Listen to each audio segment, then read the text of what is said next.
Muy buenas noches a todos los hermanos. Gracias al Señor, en realidad, por esta oportunidad que nos concede, Él en su gracia de poder juntarnos nuevamente para seguir este estudio de la carta a los filipenses. Un estudio, como ustedes se han dado cuenta, hermanos, de largo aliento, y la verdad esperamos en el Señor nos conceda en unos meses más terminar esta carta. Tengo que confesar que quizás como muchos de nosotros, no siempre terminamos los propósitos, pero el Señor nos permitirá hacerlo.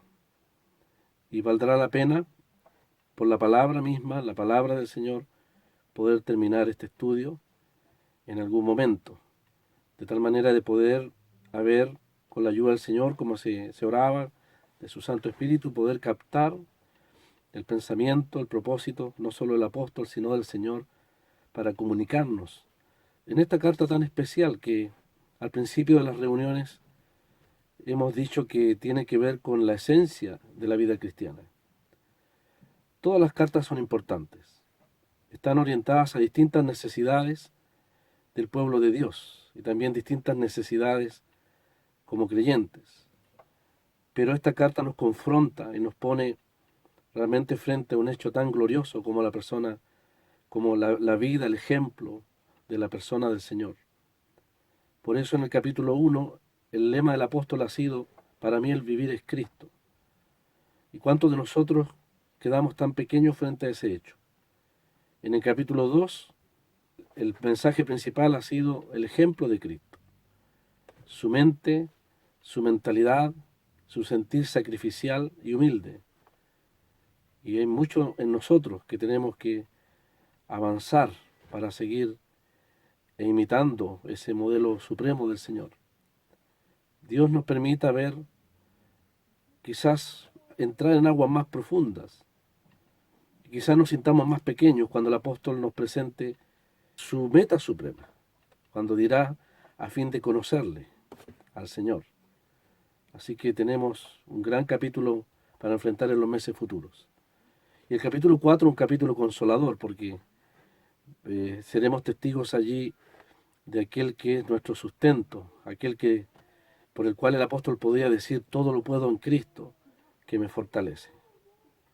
Así que, hermanos, este capítulo, este libro, al igual que la segunda Corintios, son las epístolas que más dan a conocer el corazón del apóstol, los motivos más profundos por los cuales él está dispuesto a enfrentar esa cárcel y quizás el martirio, ser derramado en libación, como ha dicho allí en el capítulo 2. Estamos llegando al final del capítulo 2, gracias a Dios. Nos ha permitido terminarlo y nos ha dejado tremendamente responsables también.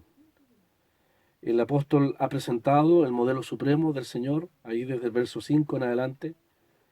Luego el apóstol dedica en forma muy lacónica, en realidad, un solo versículo, dos versículos acaso, respecto a su sentir, a su gozo que tiene de poder asociarse con los filipenses en lo que él ha llamado el sacrificio y servicio de vuestra fe.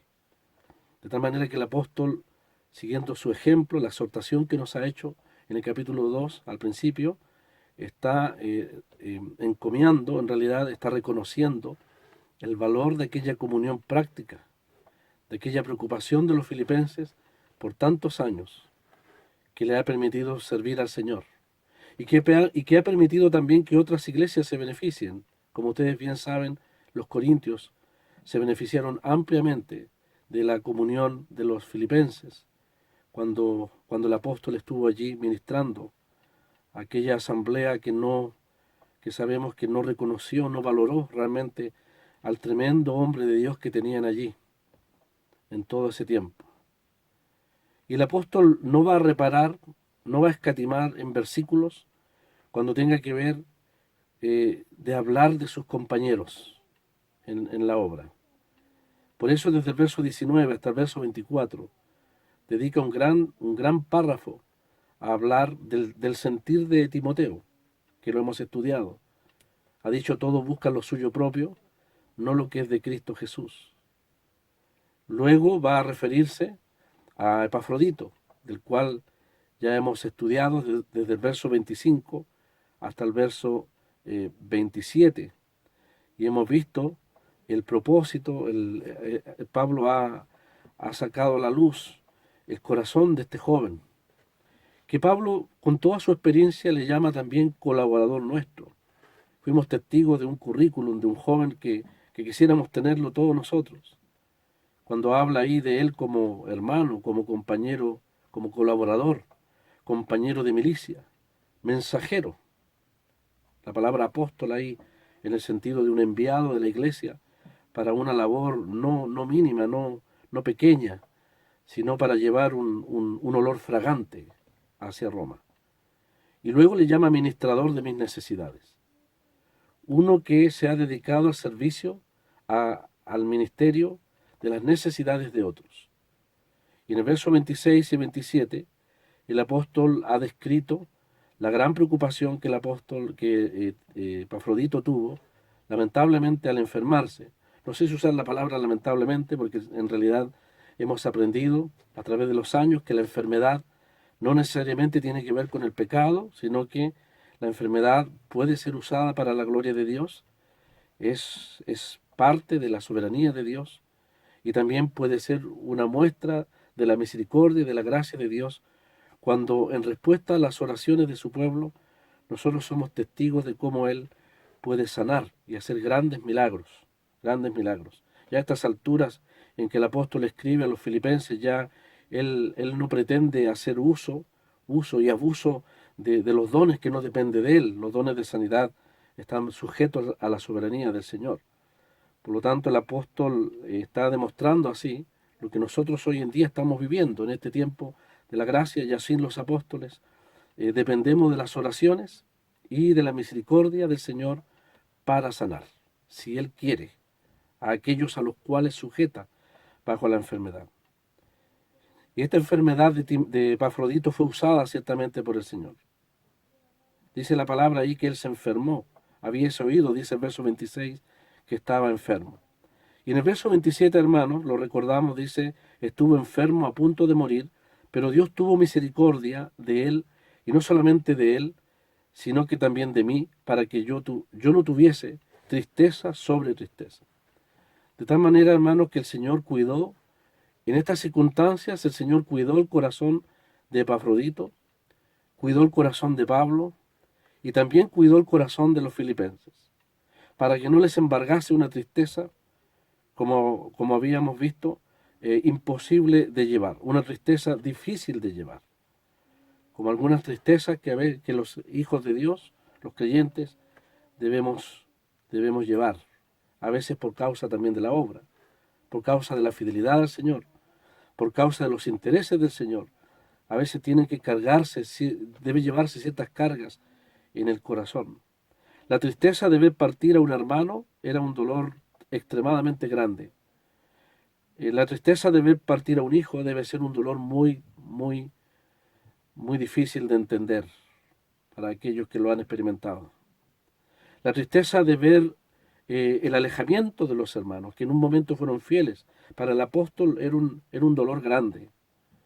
Y quizás la tristeza de tener que experimentar la incomprensión, aun como veíamos en el capítulo 1, de quienes querían predicar con otras motivaciones, no sinceramente, no por amor, no según verdad.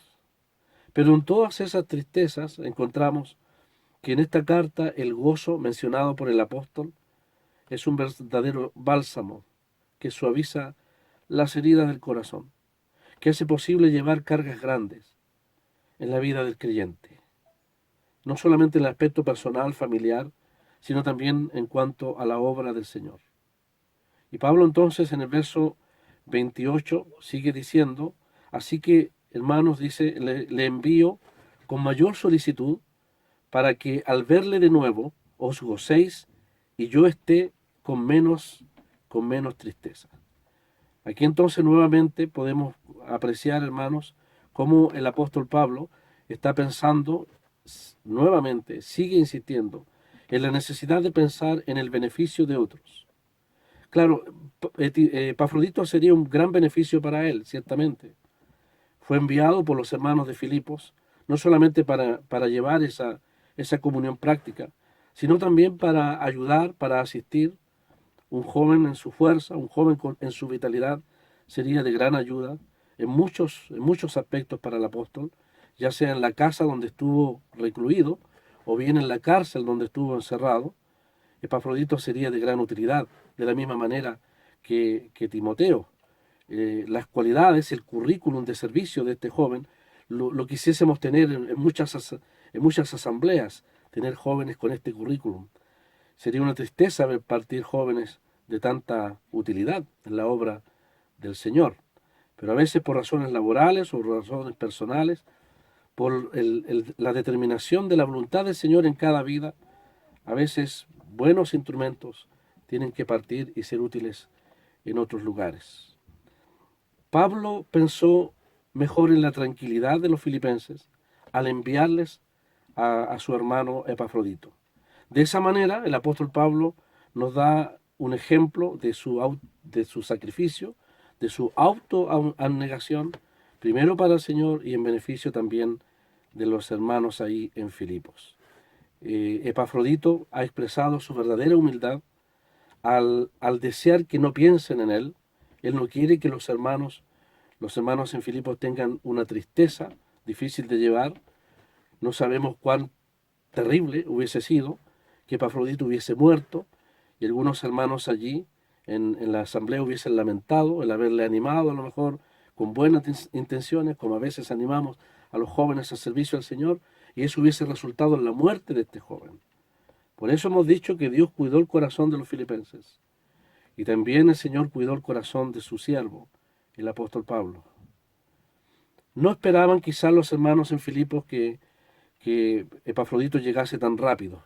Las noticias no corrían tan rápido como nosotros, pero ellos supieron de su enfermedad y seguramente habrá sido una real sorpresa, más que sorpresa, un tremendo gozo para ellos, el ver llegar a ese joven y ver que ya se sanó y que efectivamente él está allí para no solamente traer la carta a los filipenses, sino todos los parabienes y todos los saludos y todas las expresiones de amor y cariño de parte del apóstol y también de Timoteo hacia ellos. Pablo hubiese querido estar ahí. Timoteo se determinó que Timoteo fuese también. Pero más urgente era que Epafrodito llegase para consolar el corazón de la iglesia allí en Filipos. Así que en este cuadro que nos presenta la Escritura tenemos un ejemplo de cómo la compasión del Señor, cómo la misericordia del Señor, en la ardua tarea de la obra del Señor, lo que es el Evangelio, Él dispensa esto en el corazón de estos hombres que han dispuesto su vida también para Él y para su gloria, ciertamente. Así que el apóstol puede decir, le envío con mayor solicitud para que al verle os gocéis y yo esté con menos tristeza. La idea entonces es producir un gran gozo, parecido quizás al gozo de la iglesia cuando allí nos cuenta la palabra que Pedro fue liberado de la cárcel. Esa joven Rode de tanta emoción le cerró la puerta al apóstol, ¿no es cierto? Y entró rápidamente a dar la buena nueva de la liberación de Pedro. Así debe haber sido la llegada de Epafrodito. El cariño, el abrazo de todos aquellos que le amaban. Y el apóstol es muy sincero aquí cuando dice, para que yo también esté con menos tristeza. Y esa tristeza la hemos definido, la entendemos esa palabra, por experiencia propia. Es el dolor, es el pesar, es la aflicción, puede ser la congoja del apóstol. En primer lugar, al ver partir a este joven, tan necesario. Pero el apóstol es sincero al decir que va a tener tristeza con dejarle ir, pero menos tristeza porque si eso significa el alivio, el consuelo de sus hermanos en Filipo, eso va a ser un aliciente al corazón del apóstol Pablo. Vuelvo a decir, hermanos, que el apóstol, él mismo, de manera práctica, ponía en el ejemplo de lo que había enseñado y lo que nos ha enseñado ahí en el verso 4, no mirando cada uno por lo suyo propio, sino cada cual también por lo de los otros. Pablo está poniendo el ejemplo entonces. De ahí entonces que no va a retener a a este tan amado joven, Epafrodito, sino que simplemente lo va a dejar ir para que así tanto Epafrodito tenga descanso, consuelo en su corazón, como también los creyentes allí en Filipos. En el verso 29 le recomienda y dice recibidle. En realidad este texto es una verdadera carta de recomendación. Recibidle pues en el Señor con todo gozo y tened en estima a los que son como Él. El apóstol entonces no quiere que haya ninguna duda, ninguna frialdad respecto a la razón por la cual Epafrodito llegó inesperadamente o se esperaba que él estuviese más tiempo. El Señor sabe las razones, sabe las motivaciones reales, así que les recomienda que le reciban, en primer lugar, con gozo, con alegría, con esa verdadera satisfacción de ver a un amado hermano después de tanto tiempo. Nuevamente la palabra reitera esa hermosa palabra gozo, que, que es el verdadero cántico de esta carta, que aparece más de 7 veces en ella, y aquí se refiere a la recepción de un hermano. En cada capítulo la palabra gozo está presente. Nosotros podemos tener gozo, hermanos, a pesar de las dificultades difíciles que vimos en el capítulo 1. Pablo podía experimentar el gozo del Señor en la cárcel, a pesar de las dificultades. En el capítulo 2, a pesar de las dificultades entre hermanos, nosotros podemos experimentar el gozo del Señor cuando realmente solucionamos y nos ocupamos de la salvación de esos conflictos. Todo arreglo en el Señor trae un profundo gozo y libera de una gran carga un peso de responsabilidad cuando las cosas quedan pendientes. Pero en el capítulo 3 Pablo tendrá el gozo y exhortará también a los filipenses a gozarse en el Señor. De hecho, esta carta, ahí en el capítulo 3, empieza, o podríamos decir el capítulo 2 termina, diciendo, hermanos, gozaos en el Señor. Pablo ha hablado de tristeza. Sí podemos tener tristeza. Pero lo que pasa es que hemos dicho que el gozo suaviza las heridas del corazón. El gozo cubre, el gozo alivia, el gozo trae un descanso aún al corazón entristecido, el corazón acongojado. Él les va a recomendar a gozarse en el Señor. Y en este caso a gozarse en su persona. Claramente en el capítulo 3, toda la grandeza de la persona de Cristo, la total suficiencia que tenemos en Él, será la razón de nuestro gozo. En el capítulo 4 será el gozo de la comunión práctica de los filipenses hacia las necesidades del apóstol. Recibidle, dice, por tanto, hermanos, como a ustedes mismos, significa la palabra, recibidle con deleite, con satisfacción, recibidle como aquel que realmente ellos aman. Y pone un peso de responsabilidad del apóstol cuando les dice recibidle en el Señor. Muy bien a veces los hermanos ponen en la carta, en una carta de recomendación, recibidle como es digno de los santos, como es digno de uno que está en Cristo, que es parte de los santos, aquellos comprados a gran precio, sino que aquí le dice en el Señor. Por lo tanto, Pablo está reconociendo que los filipenses no son un mero grupo de personas que se reúnen con un propósito religioso, sino que como sabemos, como en todas las congregaciones, nos reunimos al nombre del Señor. Pablo reconoce la presencia de la cabeza que es Cristo, el Señor, allí en medio de la iglesia. Por lo tanto, el apóstol está invocando la autoridad del Señor, por la cual Epafrodito debe ser recibido y por supuesto por lo cual Epafrodito también se va a sujetar a la autoridad, a la cabeza que es Cristo, en el grupo de hermanos que está allí en Filipos. Y luego entonces dice esta expresión tan hermosa, ahí en el verso 29 que estamos leyendo, dice, y tened en estima a los que son como Él. Hemos contado, hermanos, en este estudio del capítulo 2, más de 10, casi 10 imperativos. Si quieren podemos recordarlos de manera rápida. Dijo el apóstol al principio de esta carta, completad mi gozo, cuando se refiere al fruto de la comunión. Haya pues en vosotros, verso 5, qué tremenda responsabilidad. Nos exhorta imperativamente a tener la mente de Cristo, nos ha dicho ahí en el verso 5. En el verso 12 ha dicho, ocupaos en vuestra salvación, en cuanto a las dificultades entre los hermanos. En el verso 14 ha dicho, haced todo sin murmuración. Luego, en el verso 18 dice, gozaos y regocijaos conmigo. Y ahora entonces dice, recibidle, y luego dice claramente, tened en alta estima. Todos estos son verdaderos mandamientos del Señor, y que demandan de nosotros sujeción, disposición a obedecer al Señor. Es interesante que le dice, recibidle pues en el Señor, y luego les da la orden, cuando dice, y tenedle.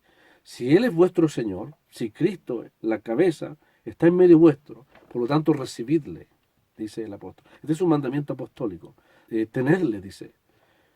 Tenedle en estima, podríamos poner la palabra en alta estima a los que son como Él. Tenedle en un alto honor, en una alta reputación, como una persona muy valiosa. La verdad es que el apóstol Pedro, hermanos, ahí en el capítulo 1, la primera carta de Pedro, él usa la misma palabra y se refiere nada menos que a la persona del Señor. Cuando dice, acercándose a Él piedra viva, desechada ciertamente por los hombres, mas para Dios escogida y preciosa. Esta misma palabra, alta estima, de alto valor, preciosa. Yo me acuerdo de mi hermano Guillermo ahí de Los Ángeles y su esposa Eva. Ustedes saben que partió de una manera inexplicable para nosotros. Pero él usaba una palabra que nunca me acuerdo, nunca me olvido. Él hablaba, cuando se refería a los hermanos de valor, decía, este hermano es precioso, decía Guillermo. Nunca me voy a olvidar de eso. Él es un precioso hermano. ¿Qué hermano más precioso? Decía. La palabra precioso significa de valor, como lo es la persona de Cristo. Un valor inconmensurable, un valor inexpresable, inagotable, lo que es la persona de Cristo para nosotros. Pablo no tiene duda en usar esa palabra para que nosotros valoremos el servicio, aunque sea de un joven, aunque sea un servicio aparentemente pequeño, reconocer el gran valor de ese servicio y también el gran valor de la persona que sirve. Tenerle, dice entonces, en alta estima, como al Señor. La verdad es que cada hermano, si está en Cristo, debemos amarle por lo que son en Cristo, por lo que costaron también, por lo que cada uno de nosotros hemos costado al Señor. De ahí entonces que la murmuración, la difamación contra un hermano es grave delante del Señor, porque es lo contrario al valorar, es lo contrario de valorar el servicio y el valor de aquel hermano. La detracción es algo horrible delante del Señor. El apóstol aquí habla de tenerle en estima por lo que Él es en Cristo, por su servicio y por su sacrificio de abnegación por causa de la obra del Señor. Entonces, de esta manera Pablo está reconociendo la obra de Cristo en otros, el valor de esa obra en otros. Y además está encomiando la labor de ese apóstol, de ese Epafrodito, no para gloriarnos los unos a los otros, no para poner a otros por encima de los demás, como hacían los corintios, sino en lo que somos en Cristo y en el valor de la obra que es para el Señor. Es lo que el apóstol quiere que nosotros reconozcamos. Una cosa es la gloria humana y otra cosa es tener en estima a aquellos que son como Epafrodito.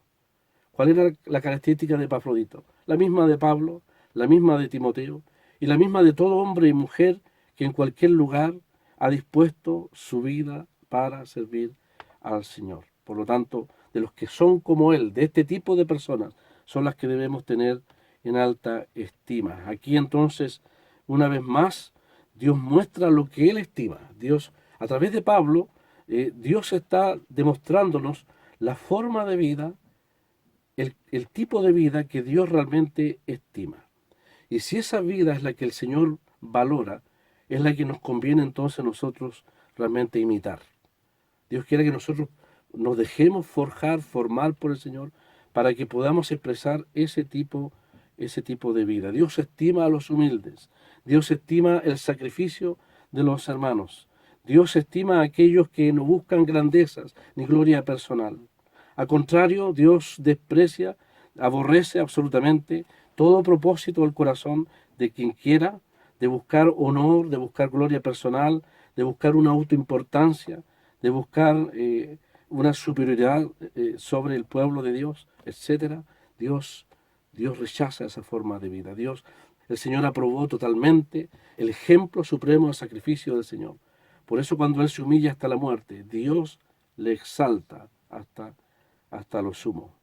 Y no hay duda que el Señor a su debido tiempo exaltará a aquellos que viven de acuerdo al sentir de Cristo. Esa es la vida que el Señor aprecia.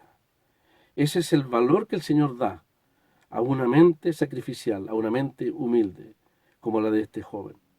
De tal manera, hermanos, entonces, como hemos dicho, que vale la pena imitar a estos hombres de Dios. Dice en el verso 30, porque por la obra de Cristo, Epafrodito, por la obra de Cristo, estuvo próximo a la muerte, exponiendo su vida para suplir lo que faltaba en vuestro servicio por mí. Epafrodito, en ese largo viaje de más de 1000 kilómetros, estuvo sujeto a un desgaste físico, emocional, en muchos aspectos.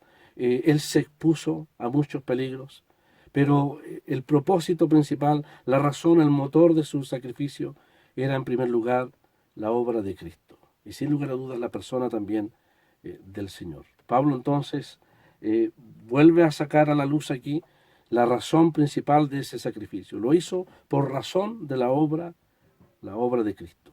Renunció a todo lo suyo propio por el bien de los otros. Epafrodito, hermanos, entonces también cumple la exhortación del verso 4, estimando a cada uno de los demás como superiores a él mismo, no mirando por lo suyo propio, sino por lo de Cristo Jesús. Así que tenemos un precioso ejemplo, una preciosa ilustración de lo que significa ese desprendimiento, esa actitud de sacrificio de este joven, de este hombre de Dios. Y el apóstol dice, porque por la obra de Cristo estuvo próximo a la muerte. Esto lo hizo por devoción al Señor.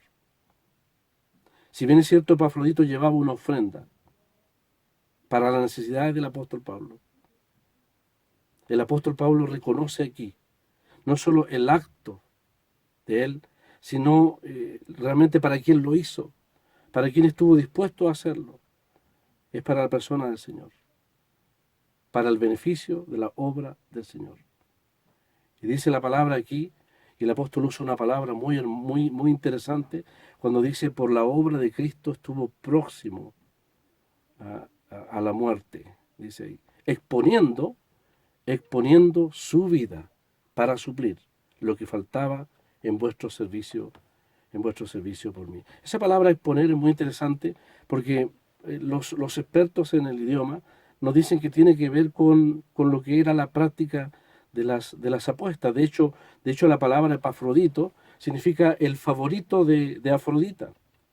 Y la palabra que usa el apóstol Pablo ahí significa el acto de hacer una apuesta arriesgada, de arriesgarlo todo, de hacer una apuesta de todo su capital, de todo lo que pudiese ser de valor, arriesgarlo por un propósito superior. De tal manera que dicen los historiadores que cuando los apostadores, no sé si usaban el cacho en aquel tiempo, usaban los dados y lo batían y lo tiraban sobre la mesa, se sobaban las mesas e invocaban a Afrodita y decían el nombre Epafrodito. Lanzaban los dados y decían Epafrodito, significa el favorito de Afrodita. Bendíceme. Esa era la idea, que pudiese ganar la apuesta, ganarlo todo. En otras palabras, hermanos, lo que Epafrodito hizo fue poner el todo por la obra de Dios. Hizo la más grande inversión que un creyente puede hacer. Puso todos los huevos en una sola canasta. Lo arriesgó todo. Puso su vida. Él no era un hombre millonario. Él no tenía recursos quizás de esta vida, pero tenía algo precioso que Dios valoraba mucho, y era su vida. la puso sobre un altar. Los filipenses pusieron el sacrificio de esa ofrenda sobre el altar. El apóstol Pablo, hablando quizás del martirio, habla de ser derramado en libación. Pero Epafrodito puso su vida también para ese propósito. Él no buscaba el martirio, pero si fuese necesario tener que sufrir y morir, claramente él lo apostó todo por causa de la obra del Señor. Hermanos, hay hombres y mujeres de Dios en las Escrituras que lo dejaron todo, lo arriesgaron todo, lo apostaron todo, pusieron todo en las manos del Señor, al considerar el valor infinito de lo que significa obedecer su palabra. Cuando el Señor llamó a Abraham, le dijo: sal de tu tierra y de tu parentela. Ese hombre sí que dejó grandes cosas. Salió dejando la gloria efímera de Ur de los Caldeos por una gloria mayor. Lo hizo por la fe. Salió sin saber dónde iba, dice la Escritura, aunque siempre hemos escuchado que sí, que él sabía con quién iba, con quién salió. Ahí Abraham lo puso todo en una sola canasta. Hizo la más grande inversión de su vida. Por la fe, dice la palabra. Por la fe lo dejó todo para ir a la tierra que Dios le había prometido. Y aunque él no sabía el intertanto de las circunstancias que se suscitarían hasta el cumplimiento de las promesas de Dios, lo confió todos los riesgos los dejó en las manos del Señor. Y a estas alturas en que nosotros vivimos, podemos ver la vida de ese gran patriarca Abraham, y vemos cómo el Señor, en su tremenda fidelidad, le sostuvo en los momentos de debilidad, de decadencia, sostuvo en su fe, y finalmente sabemos que el Señor va a cumplir completamente su palabra. La Biblia dice que Dios no se avergüenza de llamarse Dios de ellos, porque Abraham, por la fe, confió en el Señor, lo apostó todo en obediencia al mandamiento de Dios. De tal manera que, al igual que Abraham, tenemos en las Escrituras, y usted podrá recordar también el caso de Moisés. Voy a leerlo al revés de lo que dice la carta a los Hebreos. La carta a los Hebreos dice: rehusó llamarse hijo de la hija de Faraón, Moisés, escogió ser maltratado con el pueblo de Dios, tuvo por mayores riquezas el vituperio de Cristo y puso la mirada en el galardón. Pero si lo leemos al revés, tendríamos que ir a la razón fundamental que llevó a Moisés a hacer esa gran decisión, a apostarlo todo. Puso la mirada en el galardón, en primer lugar, en la recompensa, en lo que quizás sería el cumplimiento de todas las promesas de Dios hacia el pueblo de Israel. Y porque él valoró por la fe ese galardón, esa recompensa, eso que es la recompensa de parte de Dios en respuesta a la fe, a la fidelidad de Dios. Porque al Señor le agrada que confíen en Él. Dios siempre recompensa la fe. Darle el crédito a Dios es exaltarle, es ponerle en primer lugar. Nunca la confianza en Dios será demasiado osada como para que Dios no cumpla sus promesas. Y cuando Moisés, por el buen trabajo, piadoso trabajo de su madre, entendió y conoció desde niño las grandes promesas que Dios tenía para Israel, la venida del Mesías, del Cristo, las grandes bendiciones dadas por medio de los patriarcas hacia la nación de Israel, todo ese galardón, todas esas riquezas, dice, las consideró mayores que las riquezas de Egipto. De tal manera que estuvo dispuesto a sufrir el vituperio por causa de Cristo, o del Cristo, o del Mesías, o de aquel que reúne todas las bendiciones y el cumplimiento de todas las riquezas de lo que es Israel. El apóstol Pablo, hablando a los romanos, dice de los privilegios de los judíos, dice, del cual vino Cristo, dice, el cual es bendito por los siglos. Por lo tanto, el mayor galardón, la mayor riqueza en las Escrituras es la persona de Cristo.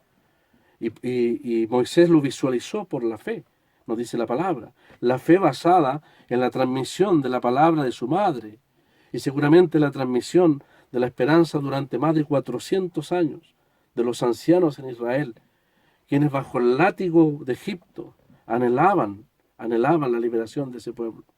Ellos sabían por las promesas a los patriarcas que un día vendría el Mesías, la simiente de Abraham. Todo eso es el galardón. Todo eso es Cristo mismo, el mayor tesoro que el hombre puede entender o conocer. Moisés lo dejó todo, puso todo en una canasta, lo arriesgó todo, de tal manera que escogió ser maltratado con el pueblo de Dios y fue capaz de rehusar ser llamado hijo de la hija de Faraón. Si se trata de riquezas, las dejó todas. Si se trata de una filiación humana, de dignidad, de sangre azul, las dejó todas. Si se trata de los placeres efímeros del mundo, los dejó todo por la palabra de Dios. Lo expuso todo, lo arriesgó todo por causa del vituperio de Cristo, por el galardón. De la misma manera, Epafrodito, dice aquí el apóstol, por causa de la obra de Cristo, expuso su vida. Ahí cuando Jonatán trata de convencer a su padre, Saúl le dice ahí en 1 de Samuel, capítulo 19, le dice, no piense así, padre, le dice, porque él ha hecho una buena obra para la nación, dice, porque él tomó su vida en su mano. Eso significa que él expuso su vida, la puso en el riesgo por todos nosotros, por toda la nación. Cuando ese joven bajó al valle de Ela, al igual que Epafrodito, que salió de Filipos hacia Roma, lo dejó todo, los riesgos en las manos de Dios. Para el mundo una pérdida quizás, como muchas decisiones del creyente, por amor al Señor, para el mundo pueden ser una pérdida, pero para el Señor es una ganancia de la cual nunca debemos y nunca podremos jamás arrepentirnos. A un joven rico el Señor le dijo, si quieres ser perfecto, vende todo lo que tienes, dice, y dale a los pobres, dice, y sígueme, le dijo el Señor. Pero la Biblia dice que él se puso triste porque era muy rico. No estuvo dispuesto a invertirlo, lo material, lo visible por lo invisible, lo tangible por lo intangible, las riquezas humanas, cualquiera que sean, por las riquezas eternas. Tendrás tesoro en el cielo, dijo el Señor. No, ese hombre no estuvo dispuesto a invertir. En la mentalidad humana no era una buena inversión. No iba a exponerlo todo, no iba a poner todas las fichas sobre la mesa. Y se quedó en la pobreza eterna, como nosotros sabemos. David, Abraham, Moisés, cuántos hombres y mujeres de Dios, en momentos decisivos de su vida, han experimentado un renunciamiento. Cuando lloraban ahí en la orilla de la playa por el apóstol Pablo, él dijo, ¿por qué hacéis entristecer mi corazón? No estimo preciosa mi vida, dice, con tal de que acabe y termine la obra que el Señor me encomendó. El mismo apóstol Pablo, cuando veamos en el capítulo 3, ese hombre que tuvo tantos privilegios, tantos motivos para que gloriarse, cuando se trató del conocimiento de Cristo, ahí en el verso 7 dice, cuántas cosas eran para mí ganancias, dice, y las he estimado como pérdida por amor de Cristo. Y dice, y ciertamente han pasado ya 30 años, y el apóstol mira hacia atrás y no tiene de qué lamentarse, al contrario dice, aún a estas alturas, lo está diciendo desde la cárcel, estimo todas las cosas como pérdida por la excelencia del conocimiento de Cristo Jesús. Y más aún dice, todo lo que yo consideraba de valor, y lo vamos a ver más adelante, no solamente ya perdió el valor, dice, es basura en comparación a Cristo, es estiércol en comparación a Cristo. Y usa la palabra a los apostadores, cuando dice, para ganar a Cristo. Cuando yo le conocí, dice el apóstol, todo perdió el valor. Él se entregó al Señor. Y no solamente se convirtió al Señor, sino que le entregó su vida desde el primer momento de la conversión. Señor, ¿qué quieres que haga? Toda su ascendencia, todos los motivos de que gloriarse, el ámbito judío, la herencia judía, todo lo terrenal, las riquezas, los privilegios, el buen nombre, todo todo lo apostó por Cristo y ganó a Cristo, nos dice aquí la palabra. Y lo más sorprendente es que aquello que aparentemente es de valor, para el apóstol llegó a ser considerado menos que basura. Pensar, hermanos, que el Señor, cuando dice aquí el apóstol, dice las he estimado. Si hay una palabra que hemos aprendido en estos estudios de gran valor, es la palabra estimar. Es sacar cuentas, es pesar las cosas, es tasar las cosas. Pablo estimó el inexpresable valor de conocer a Cristo como Salvador y como Señor, en comparación a lo que era su vida anterior. Y lo estimó como basura para ganar a Cristo. Epafrodito estimó los riesgos, consideró los riesgos, asumió el desafío, lo dejó en las manos del Señor y emprendió el viaje, expuso su vida en las manos del Señor. Pero cuando el Señor descendió del cielo, ¿qué es lo que Él dejó por nosotros? Todo lo nuestro, muchas cosas nuestras no tienen valor en comparación a la grandeza del Señor. Pero lo que Él dejó en el cielo era de gran valor. Las igualdades con Dios no son basura, no son poca cosa, son la gloria que le correspondía a Él.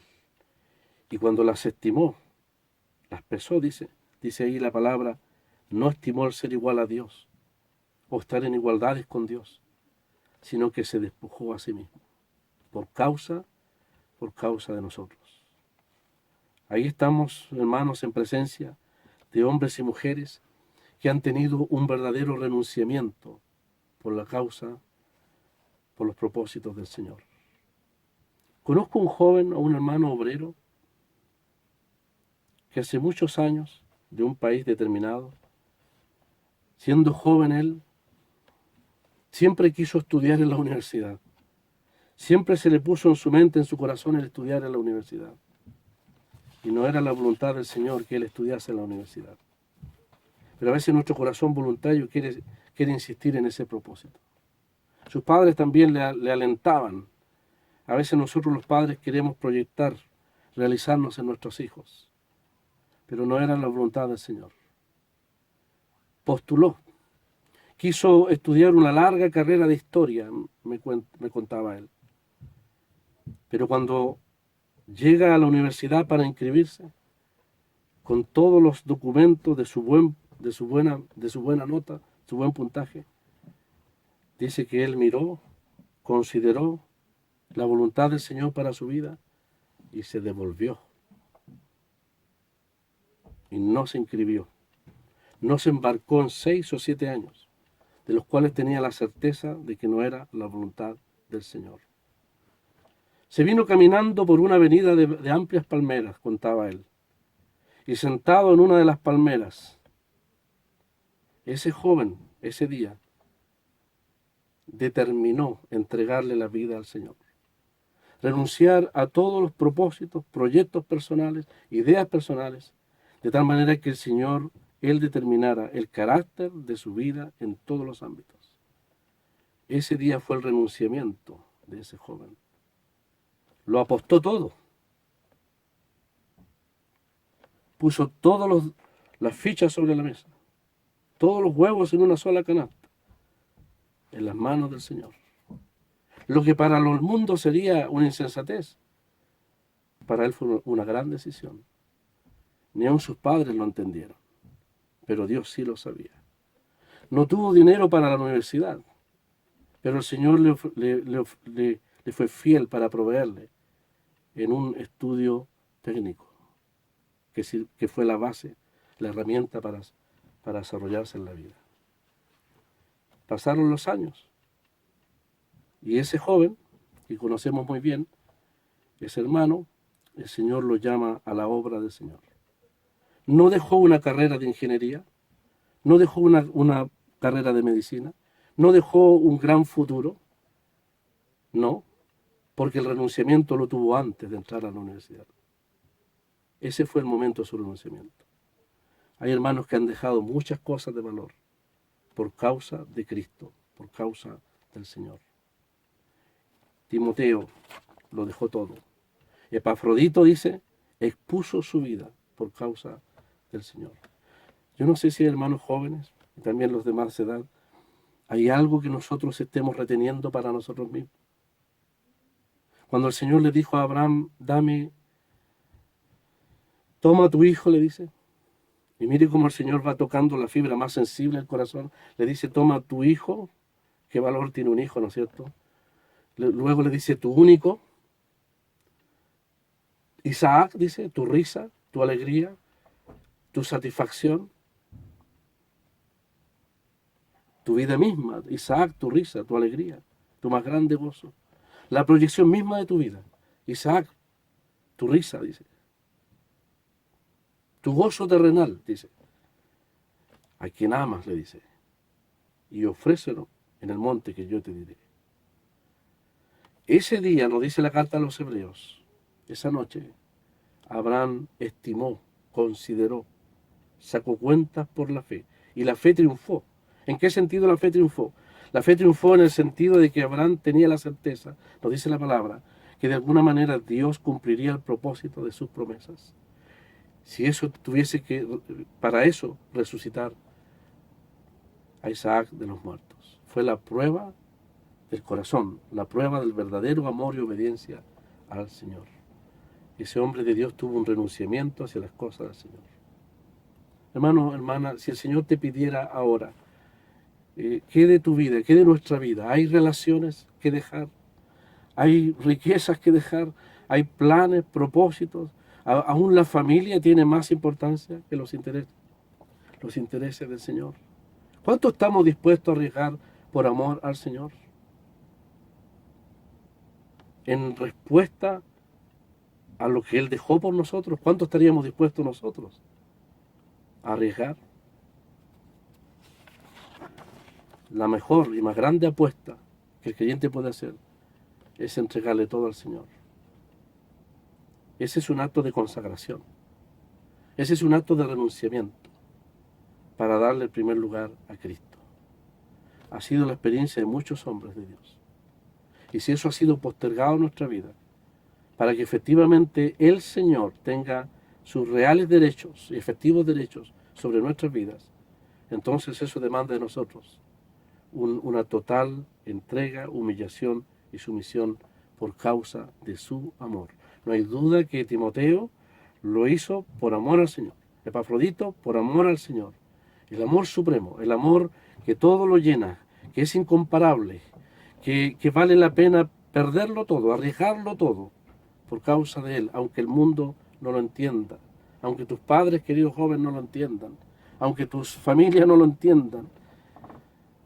Para ellos será locura, para nosotros significa ganar. Vamos a ver en el capítulo 3, ganar a Cristo. Es el mayor tesoro. Era incomprensible para el mundo antiguo que un hombre como Moisés estuviese dispuesto a renunciar a todas las glorias por causa del vituperio de Cristo. Ser fiel al Señor, poner la vida en sus manos, demandará también aflicción, sufrimiento, incomprensión, aún del mundo. Pero es la mayor apuesta, es la mayor inversión, es la más grande decisión que tendrá consecuencias eternas. Lo efímero, lo terrenal por lo eterno de Cristo. Ganar a Cristo será la experiencia del apóstol Pablo en el capítulo 3 en todos los ámbitos de su vida. El Señor nos ayude a que esa efectivamente sea nuestra realidad. Que el Señor bendiga su palabra.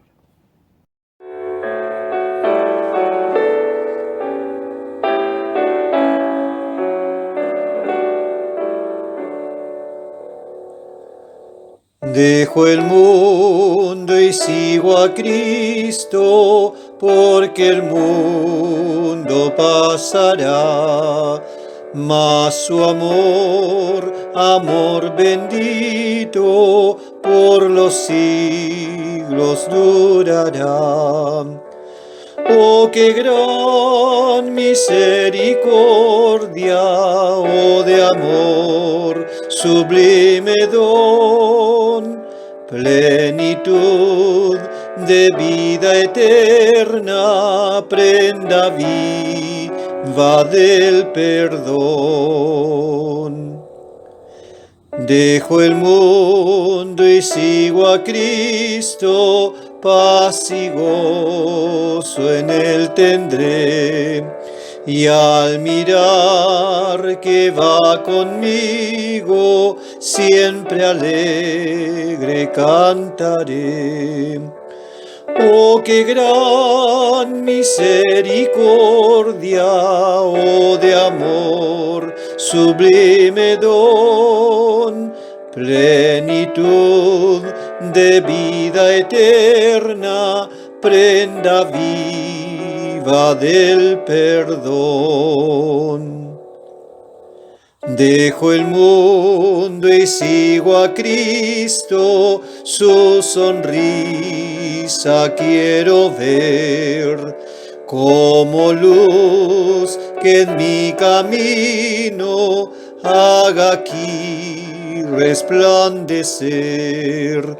Oh, qué gran misericordia, oh de amor, sublime don, plenitud de vida eterna, prenda viva del perdón. Dejo el mundo y sigo a Cristo, acogiéndome a su cruz, y después iré a mirarle cara a cara en plena luz.